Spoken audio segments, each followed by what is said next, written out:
There's no doubt, Root-Over-Rock bonsai are absolutely stunning, impressive when they're done right. Whether you call them over rock, on rock, under rock, with rock, doesn't matter. The key is you need a rock, but you need something decent. You need something that's going to make it work. And you need a decent tree that's got all the characteristics that's going to make a beautiful bonsai on that rock. But really, there are two other things you have to make sure you get right. And today, I'm going to look back to July, and you're going to decide whether or not I got them right. Because 3 years ago, I started Root-Over-Rock from my Trident Maple cuttings. How are they getting on? Let's find out, shall we?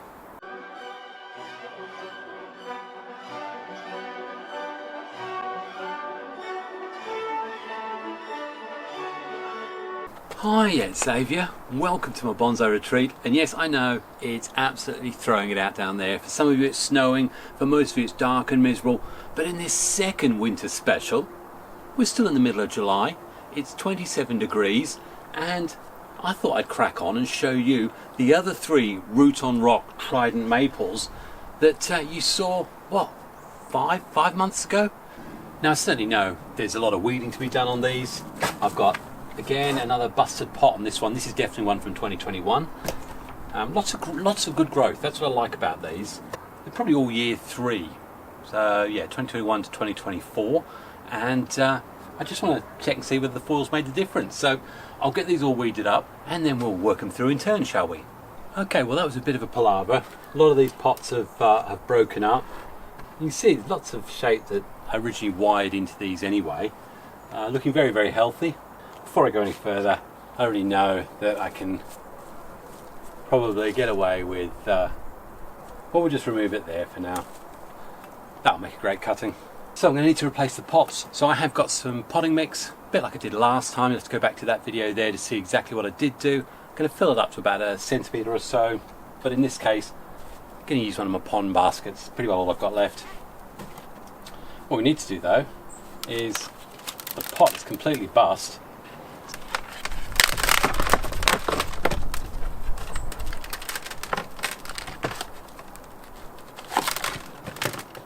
The roots of these, most of these are weeds, so I'm a little bit nervous about pulling this apart, but we'll have a look and see what happens. And I think the problem here is if you let some of the weeds outgrow the tree, I think it can actually interfere a little bit with the whole setup. I'm pretty sure most of these roots are not feeder roots, they're weeder roots. Nice rock. I'm pretty sure that it was actually relatively wrapped on when I put the cling film on, so I think this is going to be a full reveal, to be fair. Looking at it, they look like potentially, they look like potentially there. These look like they could be trident roots. There's definitely roots wrapped around the bottom. Okay. Well, that's pretty well what I've got there. Now, I've sprayed down these roots, and I'm actually not sure how much I'm going to expose.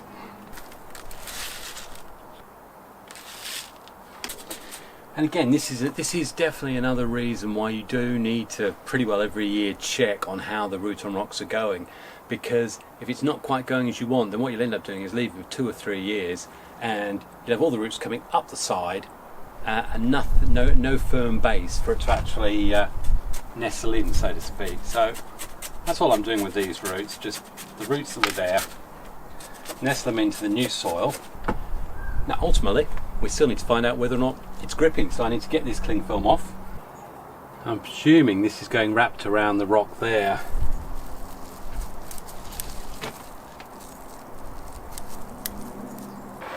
Great big root down here.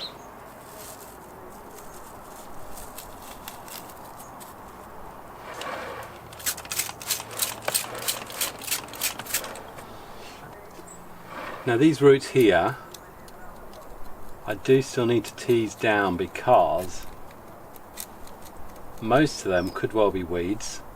Some sphagnum moss in there. Definitely that white one there is going to be a weed. I mean, yeah, it's on there. I think what I want to do, I've got some roots here that I definitely want to plug down. Well, be honest, this one was a little bit more difficult. I know that I've got a root going around here, and there's a big root popping out here. It's definitely not attached at the top. There's movement at the top. I'm not willing to go and have a look much further down, so what I've got to do is mark this up and just say, look, I've got more roots that I've got to develop at the base. There's still cling film on there, but this one is potentially not as I wanted. So hang on a minute, let's look back and say, what exactly did I do wrong? At the time I wrapped them tightly, well I thought I did, and I picked rocks that I thought had nice anchor points, and I think I'm going to say that right away. Anchor points, grooves, ridges, because what you need is when those roots expand, they're gonna actually get themselves jammed in those crevices or whatever you've selected as your anchor point. Without that, no amount of holding it or securing it is going to keep that securely attached to the rock. And we are talking about root on or over rock, and there are differences, but let's be honest, we all want those lovely roots to be gripping the rock. Now, if it's sandstone, and we've got an example of that with my larch mountain, which is absolutely brilliant construction. I put 2 more larches onto it last year, and with that the roots are actually able to dig into the sandstone. So that's where if you actually put the roots on the rock, you can actually see over time it digs in. But it's not the case with these solid rocks or granite rocks. So there, you need to have the granite, you need to have those crevices, and in this case, clearly, it's pulled away. So what did I do wrong? Well, truthfully, I got the angle wrong. I needed to just pull this over just a little bit more so that this part of the rock here was actually able to be working as part of the anchor point, and I needed to secure it tighter. But of course, the only way I'd know that it hadn't secured properly is to check it. And I always say, first principle, tip 1, when you secure it, make sure you get it all anchored in right, and then leave it for a year. Don't cut anything. Give everything to those roots to strengthen and thicken. But really, in that second year, start exploring. It doesn't matter what time of the year. I did those in July. Absolutely no damage, nothing, fine, because I didn't play around with the roots. All I did is rewrapped, resecured. What were one of the options that I could have taken in July?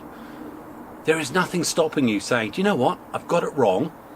I'm going to take all the soil off, I'm going to re-secure, I'm going to have a look for those crevices, and I'm going to make sure it goes right. Because if I'd checked this one probably a year or 2 earlier, I could have saved myself, well, the disappointment I feel right now. So let's go back and find out what I did actually do in the end to this. There's some lovely movement in it, by the way. So all I'm going to do is just prune back just a few bits and pieces.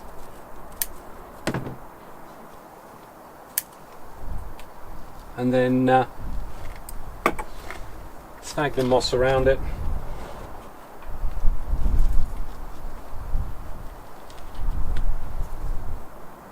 Yeah, that's definitely got a lot of movement there. Bit disappointed there, so that one may not have actually stuck, and often that comes down to really inexperience, or when they're initially putting it together, they're just not thinking through how you want the roots to grip. Still don't know what's going on at the bottom. It could be that there's gripping down there, so I'm going to let it grow another year or so. I won't touch this. Let's move on to the next one, shall we? Still looks pretty good. Okay, this second one, again, looks okay on the top of the rock. I'm just going to straight away remove just a few of these.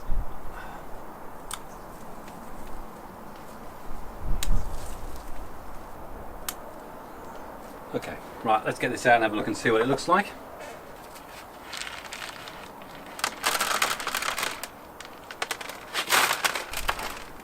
Okay, much more stable. I definitely like how it is on the rock. Got one big weed I need to remove. You can see we've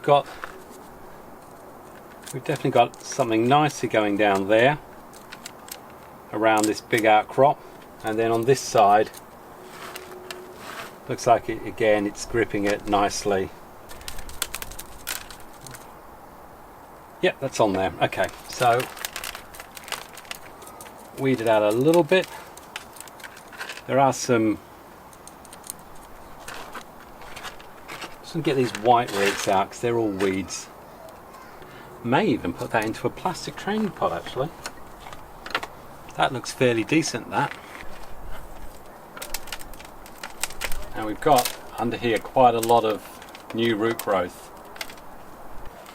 I'll sit it in there. What I've got to be careful about is I don't actually want to be cutting loads of roots away. I don't want to be cutting any roots away, to be honest.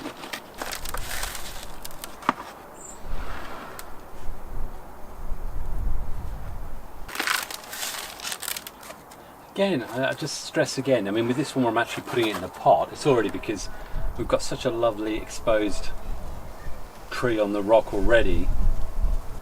And what I want is this now to create a nice rectangular base of roots.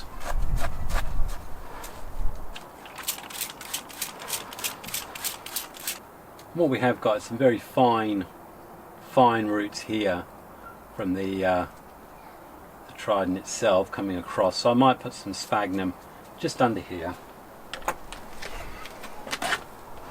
just under there. It's not, again, it's another one, it's not quite gripping that rock properly, so actually let's just interrupt and talk about these characteristics for the rock, because we're in the middle of winter. Now it's an absolutely fantastic time to be using your time to go around looking for rocks, but it's understanding how those rocks are going to benefit your tree as a bonsai, in particular as a root on rock. Is it just a decoration piece? In which case, I've got something here. It's got lovely lines and interesting craggy features through it. And you know what? That'll make a really good tree. But could I literally put a tree on it? Well, I've got an example of one I'll show you in a minute, but no. And I think sometimes that's one of the failings I often see with people doing root over rock.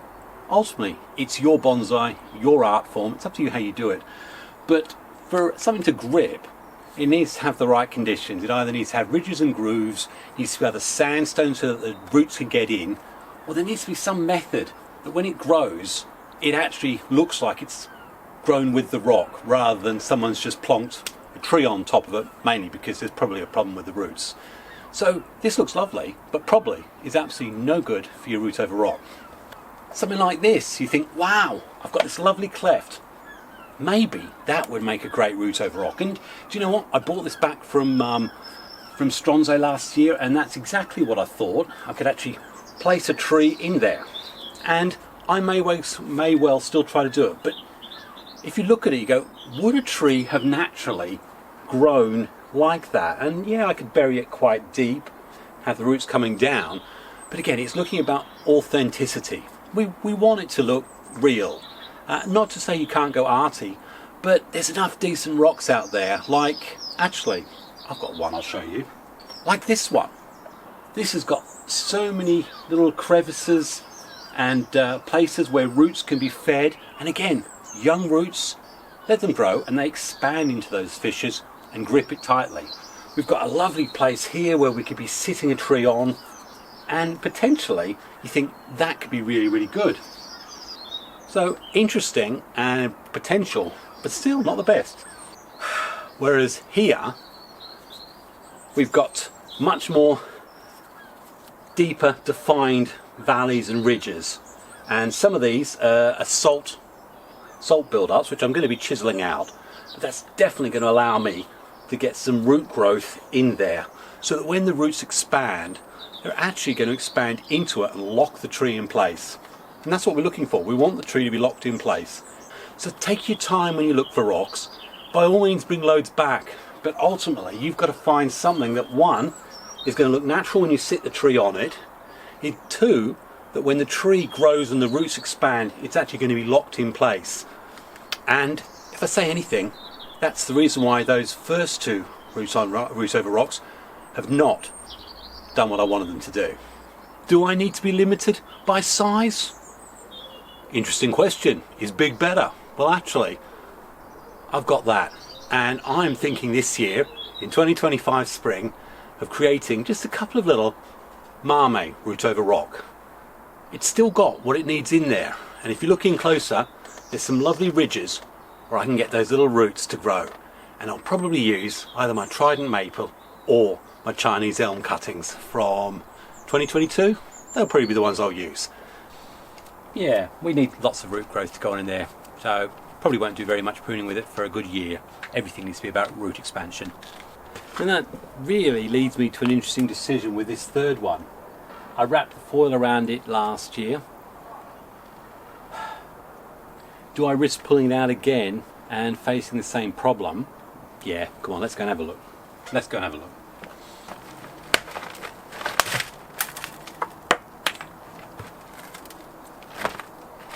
Okay, I'll get this out and we'll have a look and see it in a sec. Okay, well, this is another interesting one. Pile of roots there, which I'm literally going to be burying into that pot. And as I say, the decision I'm going to make with this is at what point can I safely take away some of that foil. I've got to make sure that those roots got exposed underneath, got a nice firm base on them, are established in the soil. There's our root there.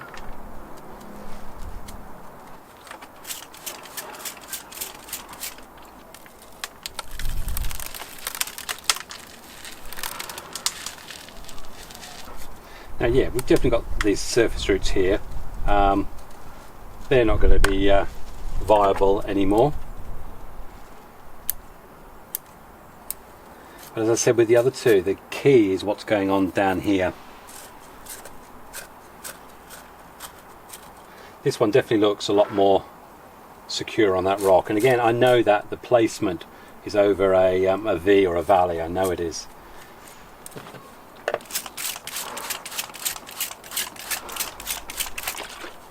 That's a lot more secure on the rock, so I'm happy with that one. I'm not going to cover this with sphagnum. That has to dry off, so we will get roots dying there. And I know there's a load of roots I've put in the bottom there. We want those to get bigger. Okay, well, let's just have a proper look at it. I can get away with putting it in this nice pot because truthfully, I'm not going to be digging around with that for at least, definitely 2 years, maybe 3. So this is probably the last time you're going to see this in relation to the roots. This is gripping the best, which is the other reason I want it to develop that lower base. But simple, yeah, we're going to have to work out what we're going to do with that to make it look proportionate. We're going to need something coming out lower down and develop lower down, but these roots will die off, but the main roots are holding and gripping firm. So yeah, really happy with this one. This one, very, very impressive root arrangement there. I like the fact that we've also got a much lower branch. It's much more set up for the next stage, which is turning it into a bonsai above the rock. This one, it's a shame. It's got all the right setup and branch placement for the miniaturized tree that would sit on the rock.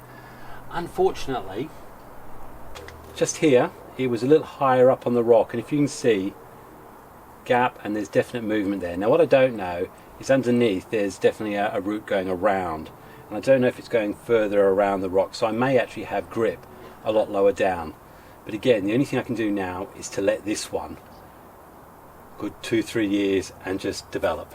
So definitely 2 out of 3 very happy with. Third one over there, we'll see. Again, I say, if I leave them for years, I've no doubt the rock will get gripped by some part of the root system, so it's fine. I hope you've enjoyed this. If you have, big thumbs up. If you're in the sunnier climes and you've got some root on the rock ongoing, never be afraid to just have a little poke around and dig, especially if they've been there and you haven't looked at them for a good year or so. Some would say ideal time, you know, the early spring to do it. Yeah, of course it is, because you haven't got any of the leaf growth. You can do more with the roots, and if you need to re-wrap them, then you can do that. But I'm also equally happy to do them in the middle of summer, semi-dormant, and I didn't cut any roots off. And you saw that, didn't you? If, like me, you're freezing, wet, miserable because it's winter and you're waiting for the bonsai season to start, use this as motivation to get out there, see if you can find some rocks before the spring. I've got a great video on the Great Rock. That's up there now. Now is a fantastic time in the winter to get yourself set up for your future root on rocks these are year 3. Do yourself 5 or 6 of them. You only need little cuttings when you do them. They'll be absolute monsters in a few years' time, and you'll never regret having started. So 5 months later, how are they looking? Well, do you know what? They're all lovely. We've got all the extensions and everything here. Potentially, I was thinking about how I could do something about that. Well, it's a bit thin right now, but you know what? A whip put around and either approach grafted or whatever through there at a later stage would solve the problem of why I haven't got a lower branch. Equally, do you know what I could do? I could be really extreme. I could actually cut it right there and probably get some nice new buds in the following year. Oh, just thought, I did talk to you about root-over-rock, or some of the issues when it's not quite gripping, and is that really root on rock? Well, I'll show you a couple to tell you what I mean.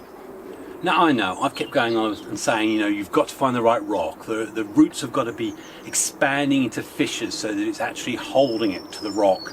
And I almost said it's like, you know, there's no other way of doing it. Well, there is, because this one, which you'll all know I'm very, very pleased with, this was originally a Chinese elm cutting. There's a number of videos on it, but this was originally, if you look at it closely, just placed on the rock. There are no fissures that this is attached to. I literally wrapped the roots around the rock when it was barely a wee sapling and left it covered in soil for 2-3 years, slowly uncovering it.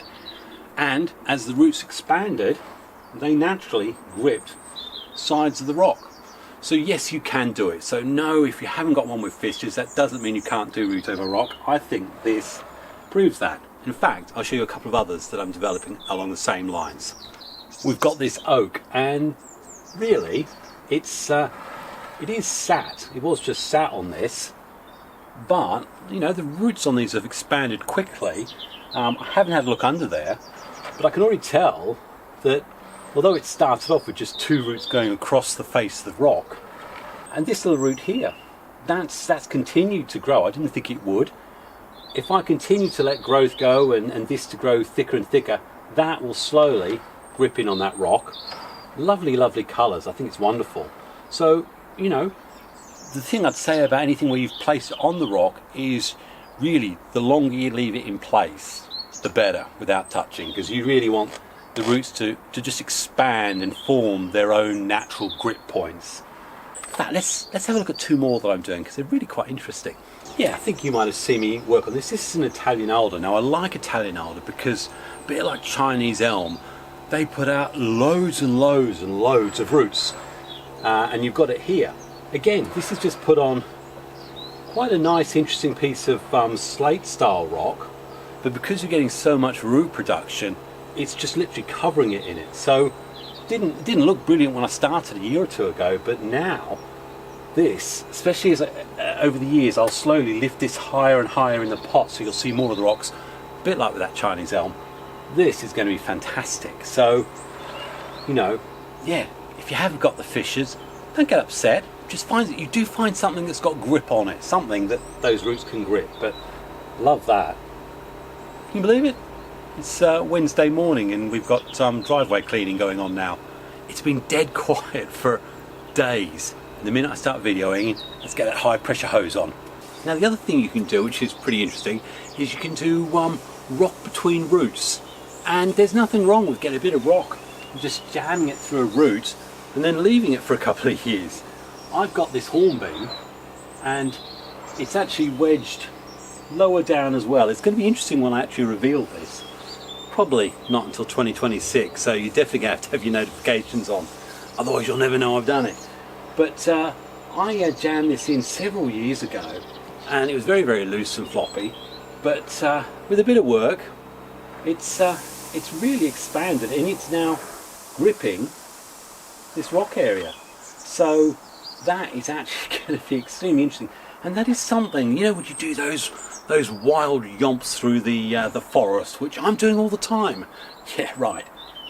You see these interesting crops of rocks and roots and trees, and hey, it's not too bad replicating that. So don't be put off. You know, you've got some roots coming out. See if you can jam the rock in there. But the key to this, to make it convincing, it does have to be gripping. It might take a few years. I think it's 4 years ago. when I first took those out saplings and I did this, and it's finally starting to grip. And I've done the same with the larch as well. The key there is you don't want it loose. When you repot this, you want the rock and the roots to be staying in place, and that's the key, I think. So hopefully you've enjoyed that little look at the Root-Over-Rock projects and how they've been developing over 3 years. Really, the big thing I'm going to stress there, get it right the first time, make sure you check, but primarily get it right when you first secure it. Know and understand what it is going to cause those roots to grip, and then make sure you put in practice the right techniques so that you're not wasting your work, because you could argue that 2 of those I've wasted 3 years, because ultimately when I pull them right away, is that tree just going to fall away from the rock? If it does, no matter what you do, it is not convincing as a root on rock. So get out there, find your rocks, get out there and do it right now, and get them ready. Start finding your little saplings or your little cuttings and start thinking how you're going to plaster them on rocks. And in fact, surprise, surprise, this is an ideal time to hit bell notifications for this channel, because I've got 2 really interesting Root-Over-Rock projects which I'm going to start in maybe 4-6 weeks time. One of them, however, is going to involve my old man larch, the first ever tree that I started turning into a bonsai way back in 2001. Literally my first ever attempt. I saw something at Herons, and that's going to be the next stage in this 24-year-old bonsai's development. But if you want to see that happening, you've got to be subscribed or at least getting notifications. It's going to be interesting, and it really is going to take what is a decent bonsai to the next level. Anyway, you tell me. So hopefully you've enjoyed that. This is a great video to remind you about the old man larch, which we're going to be seeing. Otherwise, happy bonsaiing, stay warm, God bless, cheers.